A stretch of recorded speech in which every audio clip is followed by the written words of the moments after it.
해법을 찾는 토론 이슈앤 직설 시작합니다. 이창용 한국은행 총재 후보자의 인사청문회가 주목받고 있습니다. 고물가, 또 고금리, 고환율의 3고 위기 경고음이 켜지는 상황에서 이 후보자가 어떤 묘책을 내놓을지에 관심이 쏠리고 있는데요. 이 후보자가 청문회를 통과해서 한국은행의 수장이 된다면 또 어떤 문제부터 어떻게 풀어야 할지 지금부터 이야기 나눠보겠습니다.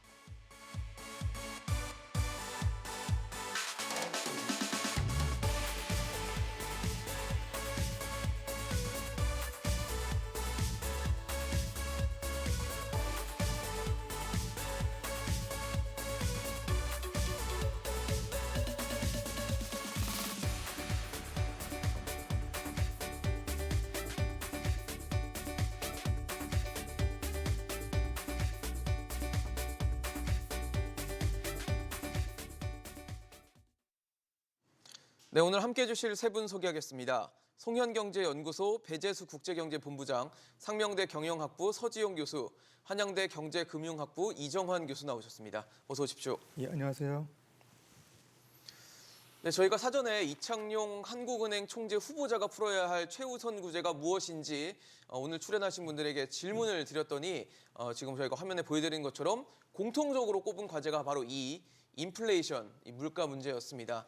아무래도 최근에 지난해부터 계속 이제 물가가 오름세를 보이고 있고 이것이 우리나라만의 문제가 아니라 글로벌 전체의 좀 문제로 대두된 상황이기 때문에 이 부분에 대한 심각성이 좀 크다라고 판단하신 걸로 보이는데 글쎄요, 물가 안정, 한국은행의 가장 큰 정책 목표라고 볼 수 있는 부분이 물가 안정인데 저희가 좀 걱정스러운 건 그런 것 같아요.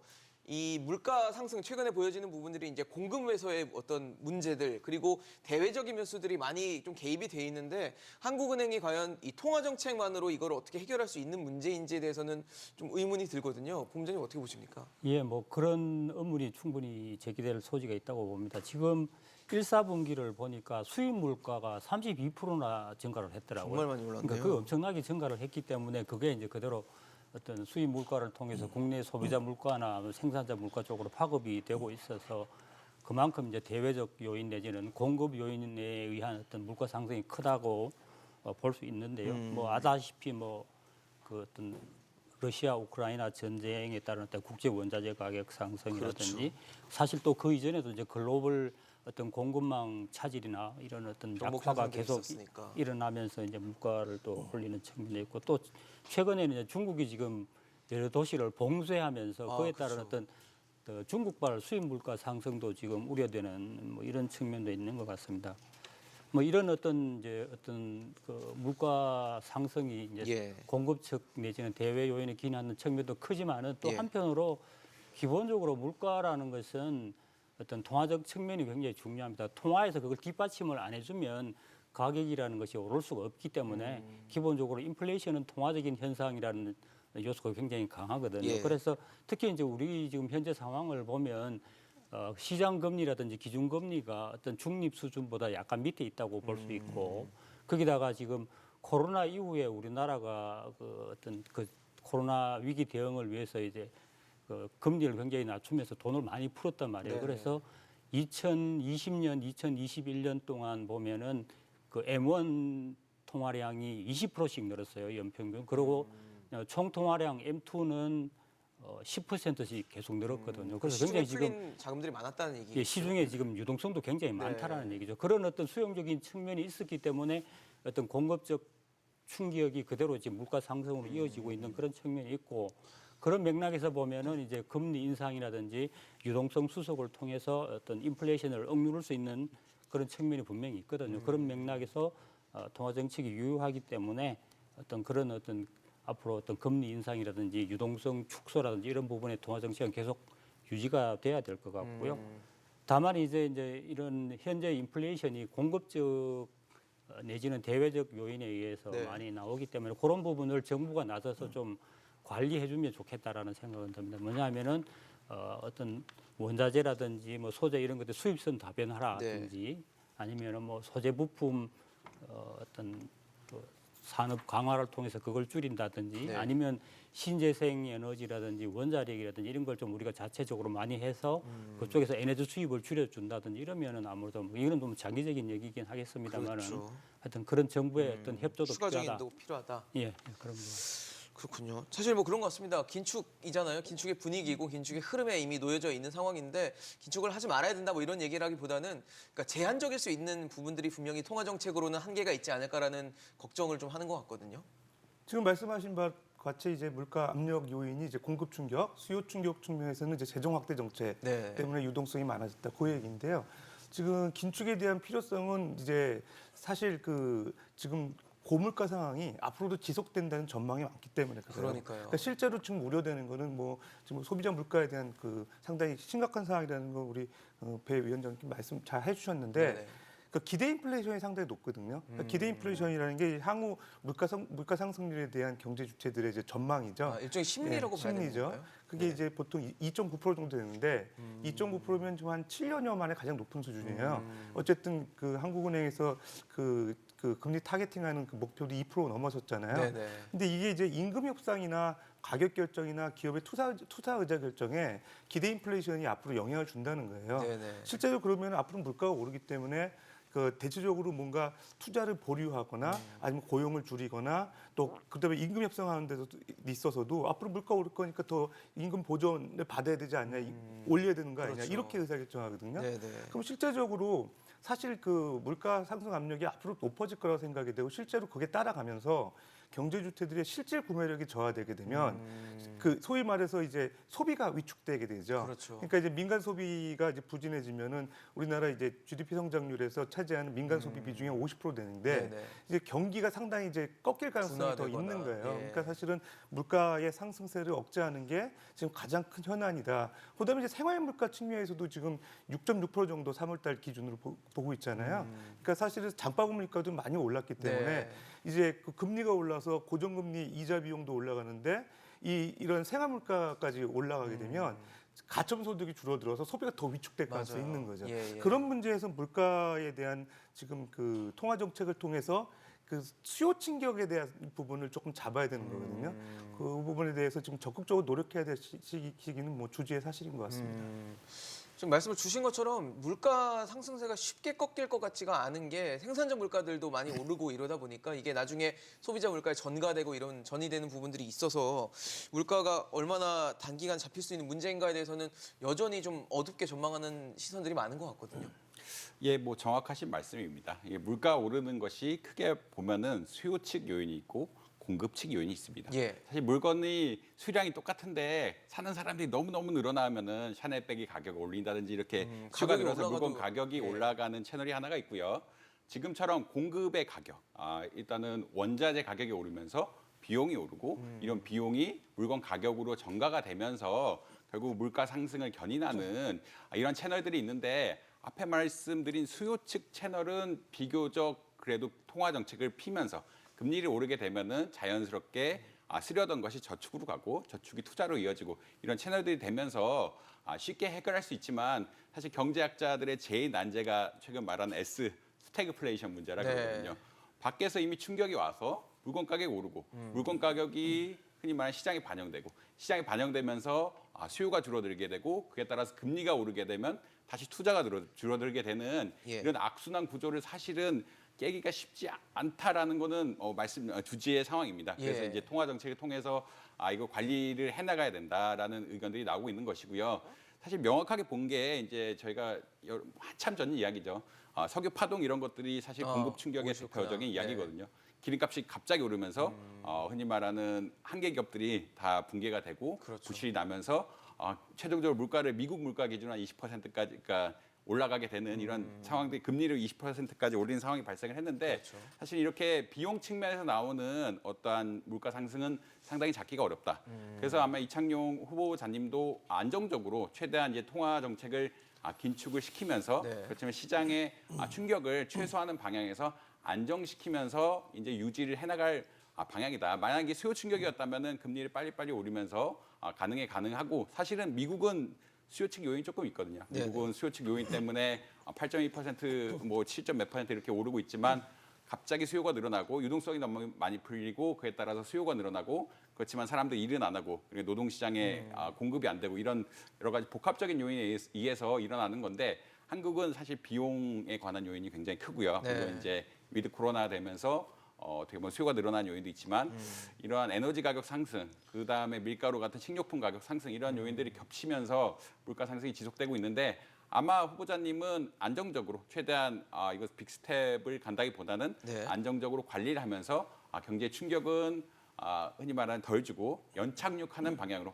물가가 오르긴 오르겠지만 그 추세를 너무 급하게 오르는 것은 막는 방향으로 아마 정책을 시행하지 않을까 그렇게 생각하고 있습니다. 그러면 이정환 교수님 지금 이창용 후보자가 만약에 예정대로 인사청문회를 잘 넘어서 하는 총재 자리에 앉게 된다면 아마도 5월 금통위에서 이제 금융통화위원회를 주재하게 될 것 같은데 어떻게 보세요? 금리 동결 가능성 아니면 뭐 인상 가능성 어떻게 좀 점치십니까? 이게 뭐 어떻게 사실 물가 상황도 봐야 되고 그렇겠죠. 그다음에 대외 요건도 봐야 되긴 하지만 뭐 금리 상승의 가능성, 금리 인상의 가능성도 없지는 않다라고 사실 생각할 수도 있을 것 같습니다. 네. 원래 2월달에 금리를 올렸을 때는 이제 5월에 금리가 오를 것이다라고 생각을 했는데 그때는 우크라이나, 러시아 사태라든지 이런 고물가가 예측이 안 돼서 어떻게 보자면 5월달에 오르고 하반기에 한 번 정도 더 오를 거라는 게 사실은 여러 전문가들의 의견이었거든요. 컨센서스가 있었는데. 근데 이제 사실은 우리나라 지금 4% 수준이라는 게 어느 정도인지 약간 감이 없으실 텐데 우리나라의 균형 물가 상승률은 한 2% 봅니다. 2%에서 2%가. 거의 2배 이상 오르는 그런 추세이기 때문에 그렇죠. 이거를 급격하게 잡아야 결국은 경제 전반적으로 수요가 줄지 않고 수요가 위축되면서 투자가 주는 이런 악순환을 막을 수 있기 때문에 금리를 올리는 어떠한 좀 강수를 두더라도 결국은 이러한 수요를 위축시키고 유동성을 걷어들이고 물가를 안정시키려고 하는 것이거든요. 이에 따라서 필요하다면 지금 물가 상승분이 4% 그리고 넘어섰어요. 4월 4% 넘었고 4.1%가 나왔고 또 4월 달에 얼마나 나올지 모르는데 그렇겠죠. 이게 아직 지표가 잘 안정이 안 된다고 하면은 원래 사실은 예전 같으면 그냥 하반기에 올릴 거라고도 많이 예측을 했지만 조금 당겨서 5월에 조금 한 번, 두 번 올리면서 시장에 확실한 시그널을 주고 어떻게 보면 물가 상승 압력을 줄이려는 그런 노력을 할 수 있겠다. 그런 식의 평가는 가능할 것 같습니다. 네. 본부장님, 사실 지금 미 연준에서는 뭐 몇 번 빅스텝을 할 것인가가 관심일 정도로 아주 빠르게 긴축의 속도를 높일 것이다라는 전망들이 나오고 있어서 우리도 뭔가 좀 어느 정도 속도를 맞춰가야 되는 거 아니냐라는 얘기도 있고 그리고 지금 우리가 5월에 금통위가 있고 그다음에 6월에 금통위가 없어요. 예, 그러다 그렇죠. 보니까 연준이 5월, 6월에 만약에 빅스텝을 두 번 단행하면 벌써 1%포인트가 오르니까 5월에는 뭔가 좀 우리도 선제적으로 대응해야 되는 거 아니냐는 얘기도 있는 것 같거든요. 예, 지금 뭐 그럴 필요성을 좀 부인하기는 어려울 것 같습니다. 뭐 방금 교수님도 말씀하셨다시피 지금 뭐 CPI 상승률이 지금 소비자 물가가 4% 빠르죠. 그러니까 뭐 지금 예. 뭐 원래 한국은행 목표 수준보다 지금 2배가 나와 버렸고 거기다가 방금 이제 뭐 앵커님이 말씀하신 대로 지금 패드가 5, 6월 중에 뭐 지금 50%씩 50bp씩 네. 예, 0.5%씩 계속 지금 두 번 정도 빅스텝 인상을 할 거다 연준이 그런 그러니까요. 얘기가 또 나오고 있고 그래서 그렇게 되면 이제 한미 간에 이제 기준금리 격차가 없어져 버리는 거예요. 저희가 1.5%고 예, 1.5%. 지금 0.25에서 0.5%니까 0.5니까 사실상 이제 네. 상당 기준으로 보면 없어져 버리는 그렇죠. 거거든요. 1%포인트가 오르는 경우니까. 근데 우리가 또 이제 뭐 6월 달에 금통위가 없고 그런 상황이면 사실은 그런저런 걸 감안하면 좀 이번에 하면 0.25 정도는 올려둬야 되는 거 아닌가 하는 5월에요. 예, 5월에 그런 생각이 들고요. 또 지금 이제 하반기에도 아마 페드가 계속 지금 저렇게 이제 강력하게 이제 긴축을 실시를 해 나갈 걸로 그러니까요. 예상이 지금 연준이, 되고 있지 않습니까? 그러면은 심지어는 우리나라도 어쩌면은 하반기에는 그런 빅스텝 인상이 좀 필요할 수도 있다라는 연준의 행보를 예. 봐야 된다는 예, 말씀이시죠. 예. 그래서 지금 워낙 지금 제가 좀 불안하게 생각하는 게 지금 환율 동향입니다. 지금 환율이요. 지금 오늘도 보니까 환율이 1,235원. 그러니까 이게 2020년에 그 코로나 위기가 발발했을 때 환율이 1,240원대였거든요. 그러니까 지금 그쪽으로 지금 거의 지금 근접해 가고 있단 그렇네요. 말이에요. 그래서 지금 환율 외자도 보면 지금 상당히 유출이 좀 많이 되고 있는 상황이고 그래서 환율 이쪽이 좀 불안하기 때문에 그런 걸 생각하면 이번에 25pp를 좀 인상해 두는 게 좀 안전하지 않을까 그런 생각이 듭니다. 예. 지금 마침 환율 얘기도 주셨는데 저희가 아까 뭐 말씀을 드렸지만 미리 좀 과제들이 어떤 것들이 있을까 좀 질문을 드렸던 것 중에 하나가 또 환율 안정도 있었어요. 환율 안정과 뭐 금리를 때려야 뗄 수 없는 부분이 또 존재를 하기 때문에 이 부분을 좀 짚어주신 것 같은데 서지영 교수님께도 좀 여쭤볼게요. 5월 금통위의 어떤 금리 결정과 또 아까 말씀을 주신 것처럼 이제 한국과 미국의 금리가 만약에 좁혀지고 혹은 역전이 될 수 있는 상황이 온다고 봤을 때 환율에 대한 걱정도 같이 좀 연동해서 할 수밖에 없을 것 같거든요. 일단은 기준금리가 이제 5월, 6월 이제 미국 같은 경우 빅스텝으로 갈 가능성이 90% 이상이거든요. 아, 그렇게 높다 보세요? 예, 지금 이제 브레이너드 연준 부의장이라든가 그다음에 제임스 뷰러 그 세인트루이스 전 총재 같은 경우에는 네. 계속 그 강하게 지금 물가 인상에 대한 우려를 하면서 오히려 이제 그 기준금리 인상을 강하게 요구하고 있거든요. 예. 실제적으로 또 문제는 이제 5월달에 그 양적 긴축 QT에 대한 네. 언급이 있을 거예요. 그래서 브레이너드 그 연준 부의장 같은 경우는 6월부터 시행할 것 같다 이렇게 얘기를 하고 있거든요. 지금 그 미국이 이제 자산 그 유동성 확보하고 있는 거 채권이죠. 네네. 그게 9조 달러 정도 되는데 이제 과거 2017년에서 19년도에도 QT를 한 적이 있었는데 그때는 이제 그 만기 도래하는 채권을 이제 그 소멸하는 방식으로 월 한 500억 불씩 이제 줄여나갔었거든요. 500억 달러씩. 근데 요번에 얘기는 한 950억 불씩 줄인다는 거예요. 2배 정도로 빠르게 2배가 진행을 넘게. 하고 예. 그게 사실은 이제 긴축에 상당 효과가 있거든요. 그러니까 유동성을 단지 예, 걷어들이는 거죠. 그다음에 이제 지금 제임스 뷰러드 지금 그 세인트루이스 총재 같은 경우는 네. 지금 빅스텝을 앞으로 연준이 6번 그 FOMC 회의가 있는데 네. 매번 올리겠다는 거예요. 3.5% 포인트까지 가고 3.5%까지 워낙 가는 거거든요. 매파긴 한데 예. 그 정도로 그렇게 되면 좀, 예. 사실은 올해 제가 볼 때 한 9월 달부터는 그 한미 금리 역전 현상이 생길 거예요. 왜 그러냐면 그 금통위에서 이제 5월, 7월, 예. 8월, 10월, 11월 5번 남았고 그렇죠. 미국은 이제 5월, 6월, 7월, 9월, 11월, 12월 이렇게 6번 남았거든요. 네. 그랬을 때 만약에 5월 달에 못 올리게 되면은 7월, 8월에 이제 오히려 역전될 가능성도 있기 때문에 그렇네요. 올릴 거로 저희는 보고요. 그다음에 그 지금 달러에 대한 얘기인데 지금 1,230원대로 지금 그 원화 환율이. 약세 쪽으로 가잖아요. 예. 근데 이제 과거에 그러면은 한미금리 역전되면은 그 외자 유출되는 거 아니냐 이런 우려를 그 많이 걱정 항상 얘기하잖아요. 하거든요. 근데 사실은 과거에 보게 되면 한미금리 역전 현상이 2018년에서 19년도에 있었어요. 2005년에도 있었고. 네. 근데 특히 최근에 이제 2018, 19년도 사이에 보게 되면 이제 증권 투자 자금이 오히려 187억 불 정도 순립했었거든요. 그때 상황하고 지금 상황하고 다른 게 있습니다. 어떤 그때는 건가요? 그 재정 수지 흑자, 경상 수지 흑자, 그다음에 그 외환 보유가 4,600억 불 정도 꾸준히 유지가 됐거든요. 네네. 근데 지금은 차이가 나는 게 경상수지 지금 약간 줄어들고 불안한 있잖아요. 수출 부분들이 수지 있죠. 감소세로 예. 가고 있고, 그 다음에 이제 재정수지 적자, 네. 그 다음에 외환 보유 같은 경우 4,600억 불 정도 되는데 실질적으로 그게 이제 뭐 지금 변동성이 좀 있어서 네네. 그때 상황 같지 않거든요. 그렇다 그러면은 오히려 한미금리 역전됐을 때 그 대유출 가능성이 뭐 없다 이렇게 얘기하기는 어렵고 단정짓기는 어려운 어렵고 상황이다. 최근에 이제 그 외국인 투자자들 증권 시장에서 우리 1분기 중에 그 투자한 내역 보게 되면 거래 내역에서 대체적으로 순매도 쪽으로 가고 있거든요. 팔고 있군요. 예. 그러다 보면은 우리나라 증시에서 외국인 자금 빠져나가는 현상이 영향을 주지 않을까. 그게 상당히 지금 우려되는 상황인 것 같습니다. 그렇네요. 말씀을 주신 것처럼 이창용 후보자는 일단 환율 역전에 대해서는 뭐 그럴 가능성은 있다라고 보면서도 자본 유출 우려는 낮다라고 입장을 밝혔습니다. 근데 사실 서지영 교수님 말씀을 들어봤을 때는 뭐 가능성적인 측면이지만 우려할 만한 부분은 분명히 존재한다라는 생각도 좀 드는데 이정환 교수님 어떠세요? 저희가 항상 환율 얘기를 할 때 금리차 역전이 되면은 이제 우리 자금이 다른 나라로 빠져나간다. 특히 이제 뭐 미국 시장으로 간다거나 이렇게 된다라고 우려를 하는데 좀 어떻게 예상을 하십니까? 이 환율 측면에서는 사실은 금리가 중요한 결정 요인이긴 합니다. 금리가 높을수록 아까 말씀하신 대로 달러 금리가 높으면은 당연히 원화에 있던 자금을 빼서 거기다 달러에 넣겠죠. 넣는 게 사실 예. 채권 투자자 입장에서 합리적 투자가 될 수가 있고요. 예.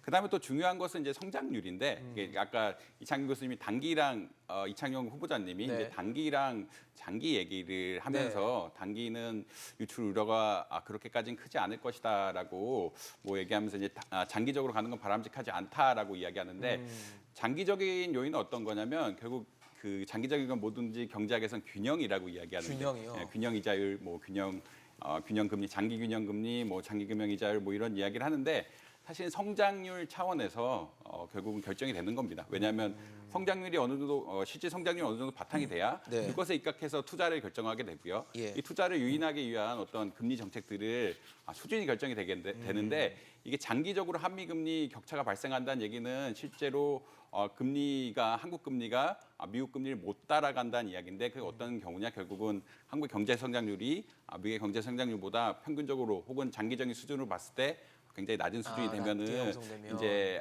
외환 시장 자체가 이제 금리에 따라서 움직이게 되면서 이런 외환 유출 압력이 굉장히 심해질 것이다라고 그렇게 보는 것이고요. 단기적으로는 어떻게 보자면 경제 자체가 순식간에 크게 변하지는 않기 때문에 네. 자본 유출의 가능성이 그렇게 크지는 않다. 왜냐하면 뭐 물론 이제 서 교수님 말씀하신 대로 지금 무역 수지라든지 이런 부분이 안 좋아지고는 있지만 네. 이러한 것들 지금 경제 상황 자체가 뭐 한국의 성장률이 아주 나쁜 상태는 아니고 뭐 이런 그다음에 물론 미국이 조금 좋긴 하지만 네. 근데 이제 단기적으로 뭔가 자본 유출이 올 인센티브가 그렇게 크진 않아서 단기적으로는 역전 현상이 있을 수도 있다. 그렇지만 자본 유출은 가능성이 그렇게 높지는 않다라고 평가를 하시는 것 같습니다. 근데 이제 추가적으로 이게 금리가 결정이 되면 환율이 결정이 되는데 네. 환율 역시 말씀드린 것처럼 이제 장기적인 추세가 있고 단기적인 변동성이 있는데 네. 지금 이 추세가 사실은 사람들이 좀 갑론을박이 있습니다. 환율이요? 왜냐하면 미국의 경제 성장률이 굉장히 잠재적으로 높을 거고 네. 한국의 경제 성장률이 낮게 된다면 사실은 장기적인 어떤 환율이란 게 미국의 달러는 강해져야 되고 한국의 원화는 조금 약해져야 되는 이런 상황이긴 하거든요. 근데 이제 물론 이건 단기랑 장기적인 문제가 결부돼 있는 건데 네. 단기적인 차원에서는 이런 금리 차원에서 약간의 변동성이 있는데 이제 코로나19가 끝나고 사실은 경제 환경이 많이 바뀌었죠. 그래서 ESG 이야기도 하고 친환경 경제 그다음에 미국 같은 경우 이제 사실은 에너지 자원 측면에서 네. 석유 자원을 거의 무한히 끌어들일 수 있는 에너지 차원에서 굉장히 강국이거든요. 네. 그렇기 때문에 이런 경제 수준의 격차가 향후 어떻게 될지에 따라서 물론 이제 단기적인 금리에 따라서 환율이 올라가거나 내려갈 이럴 가능성도 있지만 이제 뭐 투자자 입장에서는 장기적인 환율 추세가 어떻게 되는지까지 분명히 염두에 두고 통화 정책이 어떻게 되고 이게 몇 년간 중기가 넘어가는 뭐 3년, 5년 이렇게 어떻게 되는지 추세를 보면서 아마 투자도 하시고 경제 정책을 이해하시면 네. 아마 조금 더 이해도 높아지고 물론 추세 어떻게 보면 흐름에 맞는 투자까지 하실 수 있지 않을까 그렇게 생각합니다. 네. 이해를 하고 하라고 하셨는데 너무 어려워요, 교수님. 이게 정말 물가 잡는 것도 어렵고 환율은 우리가 어떻게 할 수 있는 폭이 되게 제한적인 부분이라서 이걸 어떻게 해야 될지 참 어려운 부분인데 어쨌든 물가 상승이라든지 아니면 뭐 한미 금리 격차라든지 어떤 환율 상황을 감안했을 때 우리가 금리를 올리진 않을 수 없는 상황이긴 합니다. 그리고 그중에 또 하나의 과제로 꼽히는 부분이 바로 가계부채인데 저희가 이 부분도 여쭤봤더니 가계부채 얘기도 함께 또 해주셨어요. 가계부채 많이 늘었죠. 지난 2년간 코로나 때문에 아까 배재수 본부장님 말씀 주신 것처럼 굉장히 낮은 금리가 저금리, 초저금리 상황이 이어졌기 때문에 그 부분을 이제 많이 이용을 하셨습니다. 영끌, 뭐 B2 각종 이제 대출을 끌었으면서 많이 이용을 해서 가계부채가 많이 늘어났는데 어쨌든 이창용 후보자는 금리를 통해서 가계부채를 좀 안정화시키겠다라는 보관인데 윤석열 대통령 당선인은 이제 대출 규제 완화를 좀 꺼내 들었어요. 당선인 전에도 이제 대선 과정 중에서도 이 부분을 꺼내 들면서 특히 실수요자 중심의 어떤 대출 여력을 좀 만들어 주겠다라는 게 당선인의 생각이어서 이게 어떻게 보면 좀 충돌하는 지점은 아닌가에 대한 걱정도 되는데 어떻게 봐야 됩니까?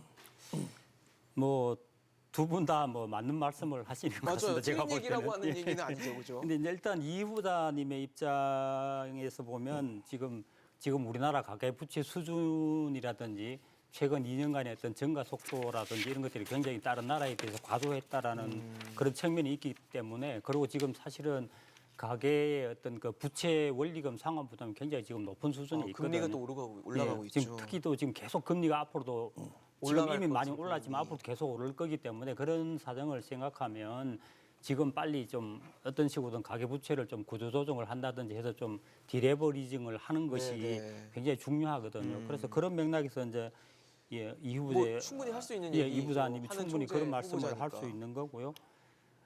근데 그래서 대출 뭐- 규제 완화를 또 하면은 예. 대출액이 늘어날 거 아니에요. 예.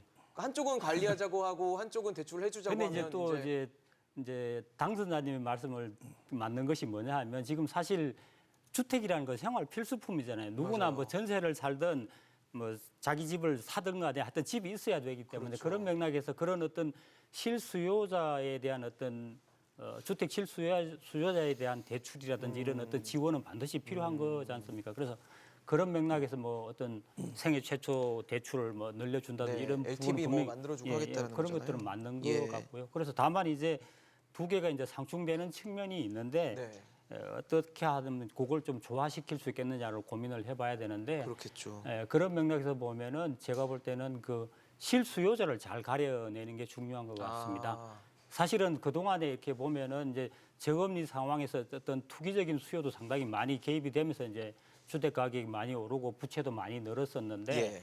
이제 지금은 그런 부분은 많이 사라졌고 또 그렇기 때문에 또 은행들이 또 그런 부분을 잘 가려낼 수 있거든요.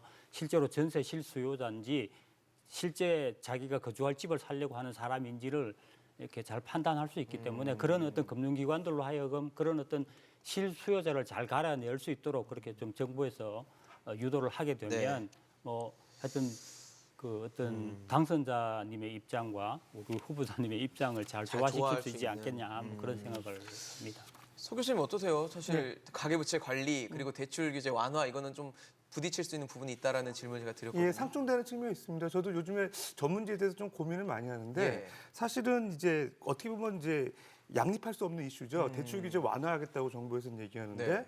그 금융 통화 가계부채는 또 정책으로 관리하겠다고 이제 하고. 금리 인상해서 억제하겠다, 연착륙하겠다 이렇게 얘기하고 있는데 제가 볼 때 두 개로 나눠봐야 될 것 같습니다. 기존 대출금리 인상하기 전, 그러니까 기준금리 인상하기 전에 대출 받았던 차주들, 네네. 그다음에 가계부채 원래 있었던 분들, 네. 그다음에 신규로 대출 받는 분들, 그거 좀 구분해서 봐야 되는데 기존에 있는 분들 같은 경우는 부담이 이제 이자 부담 커지는 거거든요. 그렇죠. 이런 분들을 연착륙하는 게 사실 필요해요. 그러니까 이런 분들을 위해서는 금리 인상에 따른 여러 가지 그 이자 감내 부담 감소를 시켜주기 위해서 대환대출 프로그램을 늘려주는 방법. 일명 대출 갈아타는 거 말씀하시는 정책 거죠? 민간 금융에서 변동금리나 단기 대출에서 고정금리나 중장기 그런 대출로 갈아탈 수 있도록 지원해 준 거.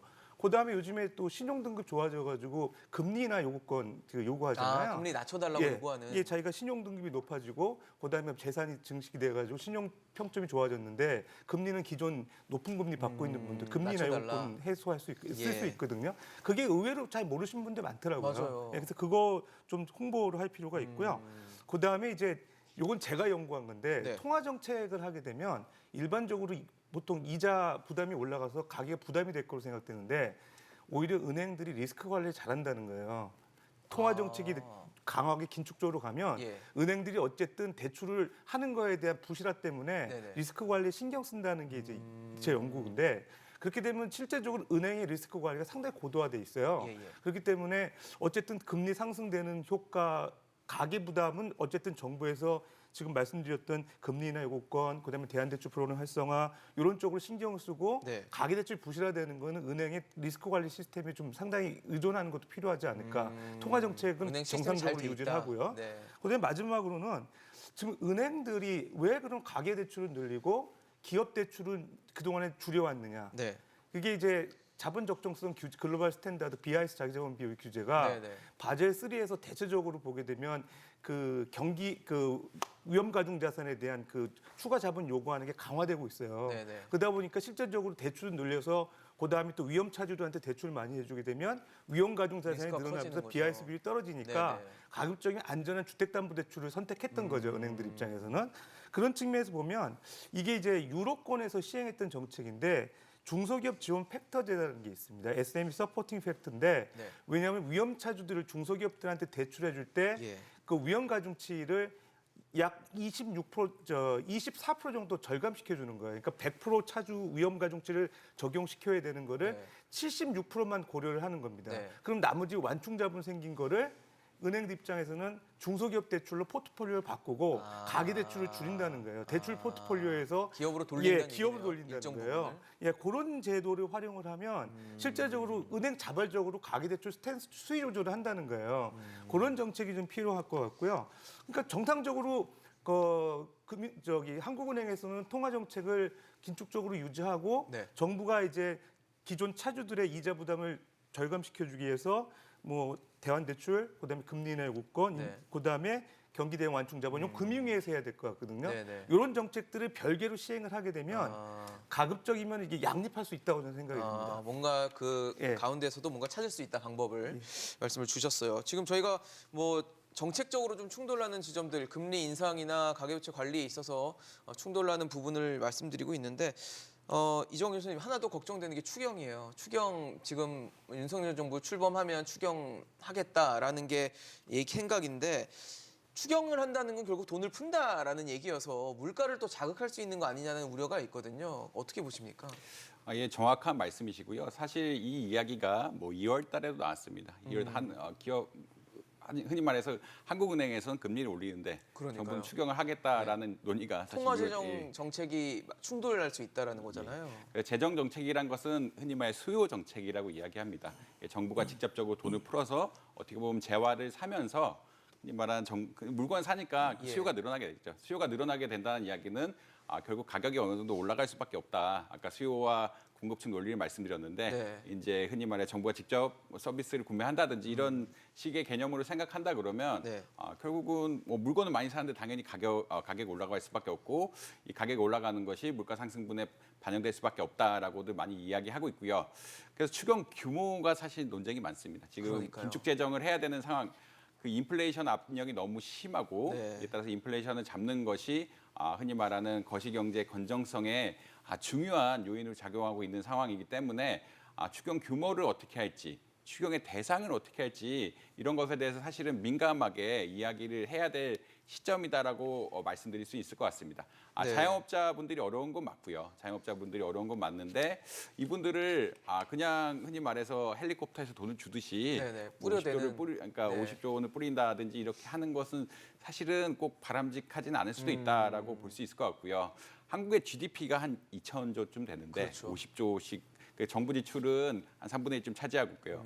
그래서 50조 뭐 이렇게 이야기를 한다는 것은 어떻게 말하면 정부의 재정 부담이 굉장히 늘어나게 되고 흔히 말해서 이거 역시 그냥 만들어내는 것이 아니라 세금으로 보통 하는 것이 아니라 정부도 부채를 발행하죠. 정부도 부채를 발행해서 빚을 만약 내는 거죠. 이러한 재원 조달을 하게 된다면 아니면 지금 아까 가계대출 문제도 말씀하셨는데 가계대출, 정부대출, 기업대출이 다 늘어나가지고 한국은 아예 뭐 요새 연구 결과에 따르면 GDP 대비 총부채 비율이 한 270%다라는 이야기까지 그러니까 다 합친 것들 가계부채 말고 모든 부채를 다 합치면. 정부 부채, 뭐 기업 부채 합치면 270%가 돼서 이러면 어떤 문제들이 발생하느냐, 뭐 270%가 무슨 말씀이냐라고 이야기하겠지만 일단 빚이 많으면 아까 서 교수님 말씀하신 것처럼 뭔가 충격에 굉장히 취약합니다. 취약하죠. 왜냐하면 사람들이 소비를 하거나 뭔가 저축, 유동성 네. 버퍼를 만들어서 생활을 유지하고 이런 어려운 상황을 해결해 나가고 사업도 일으키고 자영업도 운영을 하면서 이렇게 생활을 해야 되는데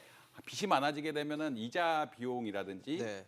그 원리금 상환에 너무 시달리게 되면서 이런 충격에 굉장히 약해지게 된다. 그래서 이제 금리를 조금 그 대출 금리 자체를 여러 가지 테크닉을 써서 안정시켜야 된다는 말씀을 하셨는데 네. 나라 전체에 이렇게 국가 부채가 굉장히 많아졌다는 이야기는 사실 경제 전체가 이런 인플레이션 충격 같은데 굉장히 취약해질 수 있다. 민감하다라는 그런 상황이거든요. 네. 그러니까 재정 정책을 쓰는 건 좋은데 재정 정책을 쓸 때 정부가 해야 될 것은 이제 워낙 인플레이션 압력이 심하다 보니까 규모와 대상을 적절히 고려를 해야 되고요. 이 예산을 잡을 때 부채를 추가적으로 늘리지 않으면서 적절한 세원 안에서 재정 정책을 펴서 진짜 필요한 사람들, 재정 정책의 목적이라는 게 사실은 크게 보면은 필요한 사람들을 찝어가지고 돈을 좀 주자라는 이런 목적이 있는데 필요한 그런- 분들에게 돈이 돌아갈 수 있게끔. 예, 그래서 네. 통화 정책은 결국은 인플레이션 압력 때문에 긴축적으로 유지를 하면서 네. 재정 정책은 너무 광범위하게 뭐 표를 얻기 위해서 광범위하게 쓰는 것보다는 찍어서 예산을 잘 보면서 결국은 부채를 발행하지 않는 수준에서 적절히 하는 것이 바람직하지 않을까 그렇게 생각합니다. 네, 저희가 또 여쭤봤던 질문 중에 이창용 후보자가 풀어야 할 과제로 잠재 성장률 재고를 꼽았습니다. 지금 저희가 긴축, 그다음에 뭐 금리 인상 이런 부분을 말씀을 드리다 보니까 성장률 걱정도 해야죠. 국가가 성장을 해야 되는 부분들이 분명히 생기는데 지금 말씀드리고 있는 잠재 성장률 재고 참 중요한 숙제입니다. 그리고 뭐 지금 잠재 성장률이 저하되고 있다라는 전망들이 나오다 보니까 이를 위해서는 뭐 한계 기업 구조 조정을 해야 된다는 얘기도 이창용 후보자가 했던 것 같은데 본부장님 보시기엔 어떠세요? 어떻게 좀 해야 됩니까? 우리 재고. 예, 지금 뭐 잠재 성장률이 좀 우리나라는 좀 과도하게 빨리 떨어지는 경향이 있습니다. 보면 2010년대 초반에 그러니까 2011년부터 15년 이렇게 보면 잠재 성장률이 한 3% 초반대 정도에 있었거든요. 네. 근데 지금 그로부터 이제 10년이 채 안 지났는데 벌써 지금 2% 내외 뭐 이렇게까지 지금 얘기가 나오고 있으니까 네. 지금 잠재 성장률 하락폭이 너무 빠르고 이게 다른 있는데 나라에 비해서 빠르단 말씀이신 예, 거죠? 굉장히 속도가 빠르다는 거죠. 예, 속도가 빠르다는 떨어지는 거고. 속도가. 예. 그리고 또 뭐 이제 2%면 수준 자체도 뭐 별로 이렇게 높은 높진 것도 않죠. 아니에요. 예. 그래서 다른 나라에 비해서 보면 오히려 낮은 그런 수준이어서 굉장히 좀 심각한 문제인데요. 사실은 이제 뭐 우리나라가 이미 이제 어떤 노동력 증가를 통한 성장이라든지 그다음에 어떤 자본 투자 증가를 통한 성장은 상당히 좀 투자 기회가 적고 그 기업의 어떤 고용력이 많이 줄었기 때문에 예. 좀 어려운 측면이 있고요. 그래서 이제 제일 중요한 거는 이제 생산성을 높이는 겁니다. 그래서 생산성을 높여서 이제 잠재 성장률 하락을 좀 속도를 떨어뜨려야 되는데 근데 이제 생산성을 높인다는 것은 이제 구체적으로 얘기하면 어떤 경제 부문의 전체를 놓고 봤을 때 어떤 그 저생산성 부문을 좀 퇴출을 시키고 어떤 새로운 어떤 생산성 높은 어떤 신성장 산업을 많이 이렇게 키워가지고 이제 전체적으로 어떤 성장을 한번 솎아낼 필요가 있는 예, 거네요. 그런 어떤 노력이 필요하거든요. 그래서 그런 맥락에서 보면 이제 그 방법으로 이제 어떤 시장에서 경쟁을 해서 네네. 그런 어떤 수익성이 낮은 기업은 자동적으로 퇴출되게 하는 방법이 있고 또 하나 중요한 게 이제 금리입니다. 지금 사실은 이제 코비드 위기 이후로 네. 우리가 이제 너무 금리를 낮추어 가지고 한 2년 가까이 지금 금리가 시장 원래의 어떤 중립 금리 내지는 구조 조정에 적합한 수준보다 많이 낮거든요. 낮죠. 그래서 예. 그 부분을 올려야 된다라는 측면에서 이제 이 부장께서 이제 그런 어떤 구조 조정이 필요하다는 말씀, 그게 이제 그런 맥락에서도 통화 정책을 볼 필요가 있다라는 그런 말씀을 하신 것 같고요. 예. 그래서 뭐 그런 어떤 노력은 뭐 당연히 예나 지금이나 필요하고요. 네, 그리고 네. 또 뭐 그런 어떤 아까 말씀드린 그런 어떤 구조 조정 외에도 뭐 교육 부분에서 어떤 혁신이라든지 네. 그다음에 뭐 특히 이제 교육이라면은 이제 지금은 사실은 이제 디지털 시대이기 때문에 예. 그런 어떤 디지털 관련 교육을 많이 한다든지 그렇죠. 그다음에 이제 디지털 시대는 의외로 또 협력이 굉장히 중요합니다. 지식이라는 게 여러 명이 모여서 이렇게 네. 대중의 지혜를 끌어내는 그런 작업이기 때문에 그래서 그런 어떤 혁신과 그런 어떤 지식 개발을 위해서는 그런 어떤 협력적인 태도가 많이 중요한데 교육에서도 그런 어떤 지금 우리나라 교육이 너무 이제 경쟁 위주로 되어 있는데 그걸 이제 좀 협력 친화적으로 이렇게 좀 바꿔 나가는 그런 것도 필요하고요. 네. 특히 이제 노동 시장이 사실은 경쟁이 굉장히 있다라고. 문제입니다. 노동 시장의 경직성이 높기 때문에 어떤 그런 어떤 구조 조정이 잘 안 되는 측면이 있거든요. 알겠습니다. 그래서 그런 노동 시장 유연성 제고도 굉장히 중요하겠다 그런 네. 말씀을 드립니다. 저희가 지금 화면에 보여드린 뭐 잠재 성장률 재고 방안이라고 저희가 보여드린 이 이창용 후보자가 밝힌 내용인데 석 교수님 참 뭐 안 중요한 게 없습니다. 안 중요한 게 없고 역대 정부에서 계속 뭔가 하고자 했던 부분인데 지금까지도 쉽게 되진 않았던 부분이어서 그만큼 또 어렵다라고 느껴지기도 하거든요. 예, 그제 이창용 후보자께서 얘기하신 그 두 가지 포인트에 대해서 잠재 성장률 제고 방안에 좀 관심이 있는데 네. 그 최저임금 차등 적용이에요. 그러니까 이분은 그 찬성표를 던져셨거든요. 맞아요. 그 지역별로 업종별로 최저임금 차등 적용을 하지 않게 되면 서울의 인구가 이제 노동 인구들이 유입이 돼서 오히려 이제 그런 부의 편중 양극화가 현상이 더, 생긴다 예. 이 얘기를 하셨고 뭐 설득력 있는 얘기죠 분명히. 그다음에 이제 한계기업 구조조정 얘기하셨잖아요. 네네. 최근 결과에 보게 되면 한계기업 즉 이자 보상 배율이라고 하는데 영업이익을 갖고 이자를 부담하지 못하는 기업, 좀비 기업들이 한 100개 중에서 한 40개 정도, 40% 정도 된다는 거예요. 네. 그러니까 상당히 높은 수준이거든요.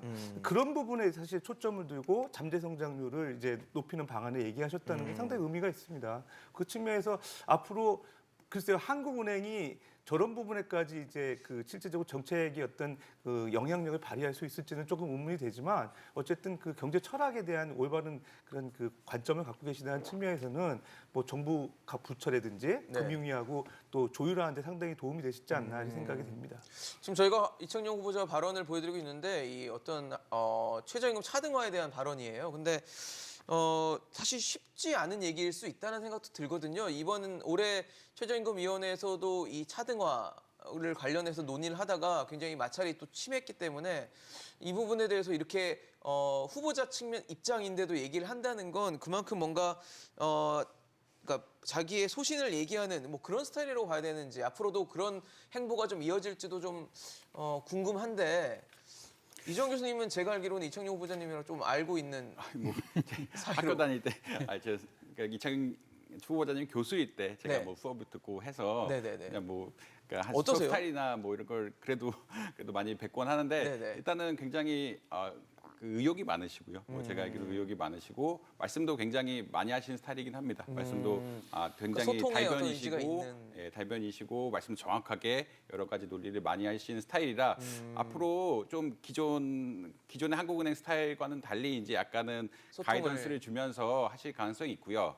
그다음에 특히 이제 이창용 후보자님은 기획재정 그러니까 채권 발행, 국채 발행이라든지 IMF 때 이제 그런 일들을 많이 하셨거든요. 이 IMF 때 그 당시 위기 극복을 하면서 국채 발행이라든지 여러 가지 신용등 관리라든지 이런 일을 하면서 기획재정부랑도 굉장히 관련성이 높은 관련성이 굉장히 예. 좋다라고 알고 있습니다. 왜냐하면 이창용 후보자님이 네. IMF 가기 전에 이제 ADB에 가 네, 계셨는데 아시아개발은행이죠. 예, 아시아개발은행 가실 때도 뭐 결국은 이게 아시아개발은행 중앙은행 포지션으로만 가는 건 아니고 기획재정부랑 같이 이렇게 연동이 돼서 가는 이런 채널이기 때문에 결국은 아마 정부 정책에 있어서 기존보다는 물론 사실은 최근에 트렌드가 중앙은행 독립성에 관한 이야기고 맞아요. 정책 수립은 중앙은행은 금리 정책을 하고 기획재정부는 재정 정책을 하고 이런 정책하는. 시기였는데 사실 코로나19 위기가 나오면서 그러한 것이 뭐 꼭 바람직하냐 맞아요. 약간은 협업과 통합적으로 조화가 운영을 있어야 되는 게 하면서 아니냐. 아까 지난 2월달에 제가 말씀드렸다시피 이렇게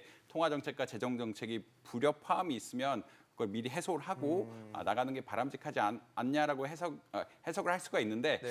아마 이창용 후보자님은 후보자도. 그런 일을 하시기에는 가장 저격인 후보자. 왜냐하면 기재부에도 일을 많이 하셨고 예. 관련 그다음에 업무를 이제 했기 한국은행 때문에. 총재로 오시게 되면은 특히 IMF 포지션, ADB 포지션 이런 여러 가지 경험들이 많으시기 때문에 네네. 아마 조율을 잘 하시면서 정부 정책 조화를 어떻게 보면은 흔히 말하는 경제의 어떤 컨트롤 타워들이 몇 개가 있는데 그렇죠. 컨트롤 타워들을 잘 조절을 하시면서 통합적인 방향으로 이끌어가지 않을까 그렇게 생각하고 있습니다. 네.